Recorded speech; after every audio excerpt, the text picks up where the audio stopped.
মেয়েরা শান্তিপূর্ণভাবে আন্দোলন করছিল।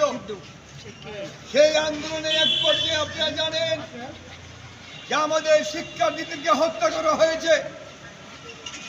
সেই ঘটনায় স্কুলের শিশু থেকে মধ্যবয়সী সাধারণ মানুষ, শ্রমজীবী মানুষ, তাদেরকে হত্যা করা হয়েছে। ঘ্যান দিয়ে পানি বিক্রি করে তার জীবন চলে গেছে, ফুটপাতে কাজ করে তার জীবন চলে গেছে, অসংখ্য জীবন নাশ করা হয়েছে। সরকারি হিসাবে 150, বাস্তবে তার চেয়ে অনেক বেশি মানুষ বলে কয়েকশো মানুষকে হত্যা করা হয়েছে।